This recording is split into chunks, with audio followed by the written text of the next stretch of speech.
Breaking news చూస్తున్నాం. కేంద్ర మంత్రి శ్రీనివాస్ వర్మకు పెను ప్రమాదం తప్పింది. వర్మ ప్రయాణిస్తున్న కారును మరో కారు ఢీకొట్టింది. ఈ ప్రమాదంలో శ్రీనివాస్ వర్మకు గాయాలయ్యాయి. ఢిల్లీలో ఈ ప్రమాదం జరిగింది.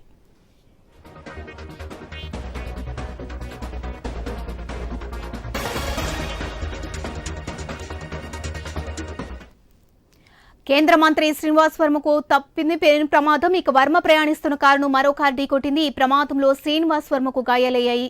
ఈ ప్రమాదం ఢిల్లీలో జరిగింది. దీనికి సంబంధించి పూర్తి అప్డేట్స్ మా ప్రతినిధి భార్గవ్ అందిస్తారు. భార్గవ్, కేంద్ర మంత్రి శ్రీనివాస్ వర్మకు ఢిల్లీలో పెను ప్రమాదం తప్పిందని కూడా చెప్పుకోవచ్చు. పార్లమెంట్ లో ఆయన లోక్సభ సమావేశానికి హాజరై అనంతరం భారీ పరిశ్రమల ఉక్కు మంత్రిత్వ శాఖ కార్యాలయానికి వెళ్తుండగా విజయ్ చౌక్ వద్ద ఈ ప్రమాదం జరిగింది. ఈ ప్రమాదంలో కారులో మంత్రి కూర్చున్న వైపే ఎదురుగా మరొక కారు వచ్చి ఢీకొనడంతో శ్రీనివాస్ వర్మ కాలికి తీవ్ర గాయమైంది. ప్రస్తుతం ఆయన వైద్య బృందాలు కూడా ఆయన పరిశీలించి కొద్ది కాలం రెస్ట్ తీసుకోవాలని కూడా బలమైన గాయమైంది కాలికి అని చెప్పి కూడా వారి వైద్యులు సూచనలు చేయడం జరిగింది. అయితే ఆయన రేపు నర్సాపురం పార్లమెంట్ లో పలు కార్యక్రమాల్లో కూడా పాల్గొనాల్సి ఉండడంతో ప్రస్తుతం నర్సాపురం పార్లమెంట్ కు ఆయన బయలుదేరి అక్కడి నుంచి ఢిల్లీ నుంచి కూడా రావడం అయితే జరుగుతుంది. వైద్యుల సూచనల మేరకు ప్రస్తుతం మందులు కూడా అన్ని తీసుకుని అక్కడి నుంచి ఆయన బయలుదేరినట్లు ఆయన కార్యాలయ వర్గాలు కూడా తెలియజేశాయి. శ్రీనివాస్ వర్మ నిన్న అటు ఢిల్లీకి వెళ్లారు. నిత్యం ఈ ఒక నెల రోజుల్లోనే దాదాపు 22 సార్లు తాను విమాన ప్రయాణాలు చేశాను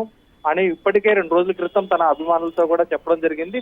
పూర్తిగా కూడా పనిపై బీజేపీ అధిష్టానం గాని అటు కేంద్ర మంత్రులకు సంబంధించినటువంటి అప్పచెప్పినటువంటి ప్రధానమంత్రి అప్పగించిన బాధ్యతలు నిర్వర్తించడంలో కూడా నిత్యం చురుకుగా ఉంటూ అటు నర్సాపురం పార్లమెంట్ లో మాత్రమే కాకుండా విషయంలో గాని లేదంటే దేశంలో ఉన్నటువంటి పరిశ్రమల స్థాపనలో గాని పనిచేస్తున్నటువంటి ఆయన ఈ రోజు ఈ విధంగా రోడ్డు ప్రమాదానికి గురి కావడం, ఆయన కాలికి తీవ్ర గాయం కూడా కావడంతో ప్రస్తుతం ఆయన అభిమానులు ఆందోళన వ్యక్తం చేస్తున్నారు. అయితే వరుసగా ఆయన ఉన్నటువంటి అనుచరులకు ఫోన్లు చేసేటువంటి ప్రయత్నాలు చేసినప్పటికీ ఇంకా ఫోన్ నుంచి ఎటువంటి సమాచారం రాకపోవడంతో వారు ఆందోళన చెందుతున్నారు.